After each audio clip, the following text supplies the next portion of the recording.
नमस्कार, मैं हूं आशीष श्रीवास्तव और आप देख रहे हैं यूपी तक। आज की सुर्खियां लेकर मैं आपके सामने हाजिर हूं। बहुत उत्तर प्रदेश की खबरें जो है महत्वपूर्ण हैं, लेकिन अगर हम आपको खबरों की चर्चा पर ले चलते हैं तो सबसे पहले जो खबर है स्कूल मर्जिंग को लेकर है। स्कूल मर्जिंग जिस तरीके से उत्तर प्रदेश में किए जा रहे हैं उसमें जिसमें भी 100 से नीचे और 150 से नीचे स्टूडेंट हैं वो सभी स्कूलों को अब मर्ज किया जाएगा दूसरे स्कूल में। अब इसको लेकर एक प्रदेश व्यापी आंदोलन के तौर पर देखा जा रहा है, क्योंकि इसमें अब प्रधान संघ भी आ गया है सामने और प्रधान संघ ने ये कहा है कि इनके स्कूलों जो उनके ग्राम में जो स्कूल हैं उनसे अब काफ़ी ज़्यादा नुकसान हो रहा है। यानी कि कहीं ना कहीं अब उनके ना होने से उनके जो बच्चे वहाँ पर पढ़ने जाते हैं, चाहे फिर वो नहर को क्रॉस करके जाते हों, फिर चाहे वो कितनी भी दूरी तय करते हो, उन सभी से अब काफ़ी नुकसान होगा। और जिसको लेकर प्रधान संघ ने बीएसए को पत्र भी लिखा है। स्कूल मर्जिंग सिर्फ एक मुद्दा अब स्कूल तक नहीं रह गया है, इसके अलावा यह मुद्दा अब सीधे पेरेंट्स तक भी पहुंच गया है। पेरेंट्स भी इसमें जो पढ़ा रहे हैं बच्चों को, उनको अब लग रहा है कि स्कूल बंद होने के बाद से वे कैसे दूसरी जगह स्कूलों को भेज पाएंगे। शिक्षक संघ ने उत्तर प्रदेश के पूरा प्रदेश व्यापी इस पे आह्वान कर दिया है और साफ कहा है कि इससे पहले भी जब मर्जिंग की प्रक्रिया हुई थी तो उस दौरान तकरीबन 20,000 पद चले गए थे, जिसमें प्रधानाध्यापक के सहित अन्य पदों की भी हटा दिए गए थे, क्योंकि माना जा रहा है कि जब स्कूल मर्ज होंगे तो वहां पर काम करने वाले रसोइया हों या इसके अलावा वहां के जो प्रधानाध्यापक हैं उनको इसका कष्ट झेलना पड़ेगा और इससे परेशानी झेलनी पड़ेगी, तो कहीं ना कहीं उनको भी हटाने की कवायद की जाएगी। अब ऐसे में शिक्षक संघ भी अब सामने आ गया है और इसके अलावा प्रधान संघ और साथ साथ राजनीतिक दल भी अब इस पूरे मुद्दे पर खुलकर सामने आया है। और कांग्रेस ने कल बहुत बड़ा एक प्रदर्शन किया और साफ तौर से कहा कि जो स्कूलों को मर्ज करने की बात सरकार कर रही है वो जबरदस्ती थोप रही है और ऐसे स्कूलों पर जो बच्चे जहां पर नज़दीकी गांव में पढ़ने जाते हैं अब उनको वहां से स्कूल हट जाने से काफ़ी दिक्कतें होंगी। 5,000 के तकरीबन स्कूल ऐसे हैं जिनमें जो छात्र हैं उनकी संख्या काफ़ी कम है, जिसको अब बड़े स्कूलों में मर्ज कर दिया जाएगा जिससे कि उनकी संख्या बराबर हो सके और पढ़ाई, सरकार का अपना दावा है कि पढ़ाई अच्छी हो पाएगी, स्कूल सुगमता से चल पाएंगे और कहीं ना कहीं बच्चों पर फोकस किया जा सकेगा। इस तरीके के दावे किए गए हैं। अब इन दोनों के बीच में कहीं ना कहीं टकराव बना हुआ है। एक तरफ तो शिक्षक संघ, प्रधान संघ, राजनीतिक दल, पेरेंट्स सभी हैं और तो दूसरी तरफ सरकार है। देखने वाली बात है कि सरकार चूंकि एक तरफ तो अब पत्र जारी करके लगातार मर्जिंग की प्रक्रिया शुरू करने की बात कह रही है और लगातार बीएसए से पत्र जारी करके कहा गया है कि स्कूलों को शट डाउन किया जाए, दूसरी तरफ ये आंदोलन भी तेज हो गया है। सबसे बड़ी बात है कि इसको देखना होगा। दूसरी खबर पर हम अगर फोकस करते हैं तो वो खबर आती है जो प्रदेश में जो बिजली विभाग में जिस तरीके से निजीकरण हो रहा है उसको लेकर विरोध प्रदर्शन चल रहा है। लगातार जो लाखों कर्मचारी हैं वो प्रदर्शन कर रहे हैं और आज भी एक बड़ा प्रदर्शन है और अब प्रदर्शन अब इस स्टेज तक पहुंच गया है कि यह जेल भरो आंदोलन तक इस प्रदर्शन को जाना पड़ रहा है।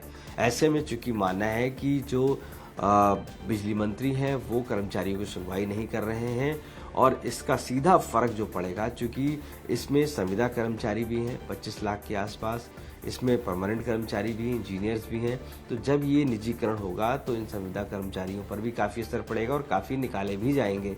तो ऐसे में अब ये कर्मचारी इस बात से लगातार सरकार को चेता रहे हैं कि निजीकरण नहीं होना चाहिए, लेकिन सरकार प्रतिबद्ध है और कहीं ना कहीं ऊर्जा मंत्री साफ संकेत दे चुके हैं कि निजीकरण होकर रहेगा।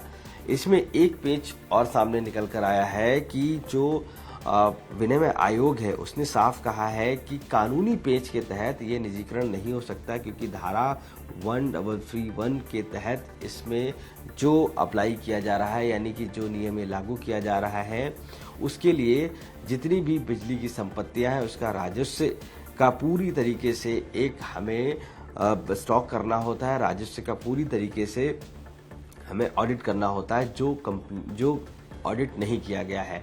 और उस ऑडिट के चलते इससे पहले एक बार ऑडिट हुआ था, अब और दोबारा वो ऑडिट नहीं हो सकता है। तो इस तरीके की कुछ टेक्निकल जो चीज़ें हैं वो सामने आ रही हैं। तो दावा है विनिमय आयोग का और उपभोक्ता परिषद का कि इसको लेकर वाद दायर करेंगे और कहीं ना कहीं बिजली जिस तरीके से निजीकरण की तरफ बढ़ रहे हैं सरकार पर दबाव बनाएंगे इसको लेकर। तो ये टेक्निकल ग्लिच भी कह सकते हैं एक आ रहा है और ऐसे में एक तरफ तो प्रदर्शन पूरी कर्मचारियों का चल रहा है तो दूसरी तरफ टेक्निकलिटी के तहत इसको वाद दायर करने की बात भी कही जा रही है। आज एक बड़ा प्रदर्शन है लखनऊ में और इसको लेकर भी सभी कर्मचारी तैयार हैं। तीसरी खबर पर बढ़ते हैं तो अपना दल सोनेलाल पटेल यानी कि आशीष पटेल, अनुप्रिया पटेल जो पार्टी को चलाते हैं, 9 विधायक हैं, अब उनके ही पार्टी से जो बागी उनके जो नेता हैं उन्होंने अपना एक मोर्चा तैयार कर लिया है और इस मोर्चे के तहत वह सीधे अपना दल के सामने खड़े हो गए हैं। उनका कहना है कि उनके पास 9 विधायकों जो हैं उनके संपर्क में हैं और अब अपना दल उनके मोर्चे से चलेगा, यानी कि अपना दल सोनेलाल पटेल, आशीष पटेल और अनुप्रिया पटेल से नहीं चलेगा। अब उनका जो मोर्चा बना है उसी मोर्चे से अब ये अपना दल चलेगा। बीजेपी के साथ में घटक दल हैं, अलायंस जिस तरीके से एनडीए के सहयोगी हैं, तो अब वो उसी के साथ रहेंगे। यानी कि अब ये दावा किया जा रहा है जो ये नया मोर्चा बना है ये मोर्चा भी घटक दल के साथ है।